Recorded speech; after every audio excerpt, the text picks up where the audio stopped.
नमस्कार, जय श्री कृष्ण। आसो लव ज्ञान यूट्यूब चैनल में आप सभी का स्वागत है। फ्रेंड्स, आज हम आपको निर्जला एकादशी व्रत की कथा सुनाते हैं। यह व्रत है जो ज्येष्ठ शुक्ल एकादशी को आता है और इस बार ये 18 जून को है। तो निर्जला एकादशी का व्रत 18 जून को है। तो भीमसेनी व्यास जी से कहने लगे, हे पितामह, भ्राता युधिष्ठिर, माता कुंती, द्रौपदी, अर्जुन, नकुल और सहदेव आदि सब एकादशी का व्रत करने को कहते हैं। परंतु महाराज, मैं उनसे कहता हूँ कि भाई, मैं भगवान की शक्ति पूजा आदि तो कर सकता हूँ, दान भी दे सकता हूँ, परंतु भोजन के बिना नहीं रह सकता।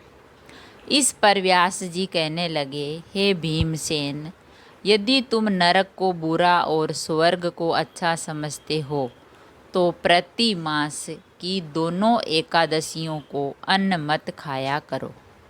भीम कहने लगे, हे पितामह, मैं तो पहले ही कह चुका हूँ कि मैं भूख सहन नहीं कर सकता। यदि वर्ष भर में कोई एक ही व्रत हो तो वह मैं रख सकता हूँ, क्योंकि मेरे पेट में वक्र नाम वाली अग्नि है, सो मैं भोजन किए बिना नहीं रह सकता। भोजन करने से वह शांत रहती है, इसीलिए पूरा उपवास तो क्या एक समय भी बिना भोजन किए रहना कठिन है। अतः आप मुझे कोई ऐसा व्रत बताइए जो वर्ष में केवल एक ही बार करना पड़े और मुझे स्वर्ग की प्राप्ति हो जाए। श्री व्यास जी कहने लगे, हे पुत्र, बड़े बड़े ऋषियों ने बहुत शास्त्र आदि बनाए हैं, जिनसे बिना धन के थोड़े परिश्रम से ही स्वर्ग की प्राप्ति हो सकती है। इसी प्रकार शास्त्रों में दोनों पक्षों की एकादशी का व्रत मुक्ति के लिए रखा जाता है। व्यास जी के कहने वचन सुनकर भीम से नरक में जाने के नाम से भयभीत हो गए और कांप कर कहने लगे, अब क्या करूं? मास में 2 व्रत तो मैं कर नहीं सकता। हाँ, वर्ष में एक व्रत करने का प्रयत्न अवश्य कर सकता हूँ। अतः वर्ष में एक दिन व्रत करने से यदि मेरी मुक्ति हो जाए तो ऐसा कोई व्रत मुझे बताइए। यह सुनकर व्यास जी कहने लगे, वृषभ और मिथुन की संक्रांति के बीच ज्येष्ठ मास के शुक्ल पक्ष की जो एकादशी आती है उसका नाम निर्जला है। तुम उस एकादशी का व्रत करो। इस एकादशी के व्रत में स्नान और आचमन के सिवाय जल वर्जित है। आचमन में 6 मास से अधिक जल नहीं होना चाहिए और मास से अधिक जल नहीं होना चाहिए, अन्यथा वह मद्यपान के सदृश हो जाता है।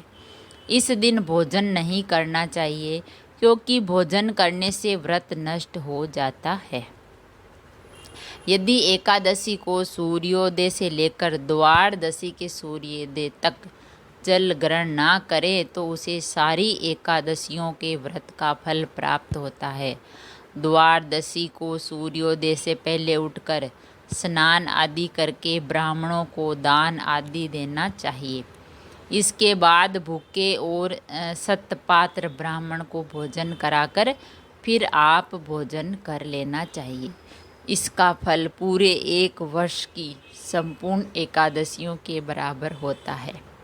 व्यास जी कहने लगे, हे भीमसेन, यह मुझको स्वयं भगवान ने बताया है।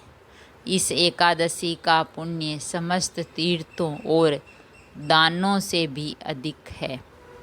केवल एक दिन मनुष्य निर्जल रहने से पापों से मुक्ति हो जाता है।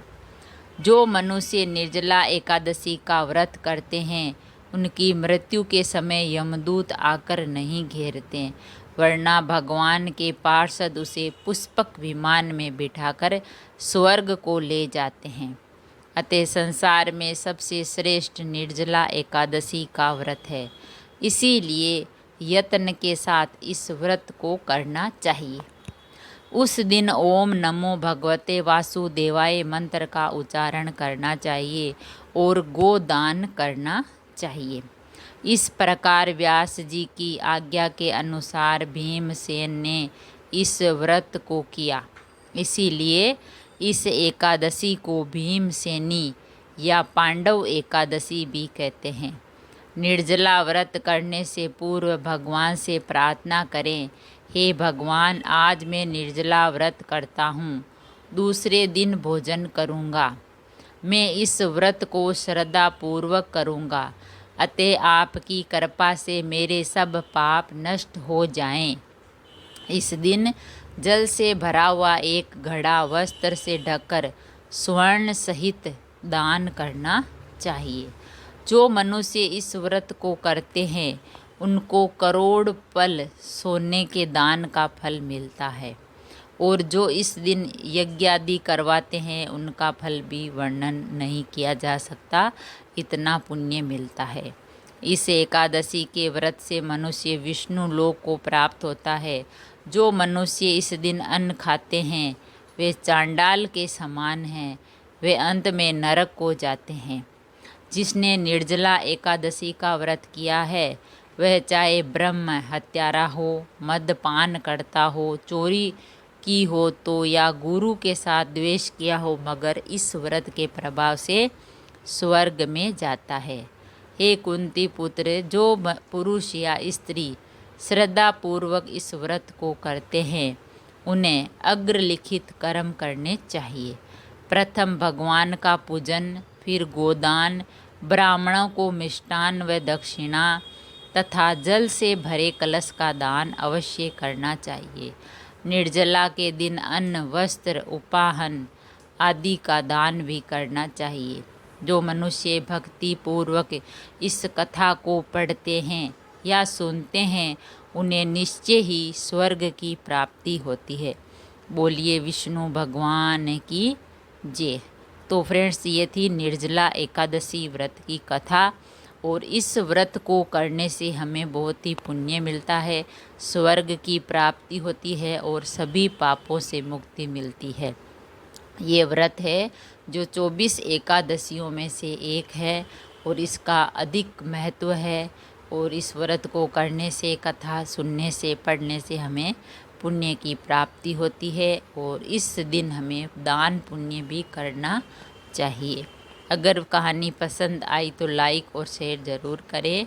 ऐसी ही कहानी और कथा सुनने के लिए, जानने के लिए चैनल को सब्सक्राइब करें।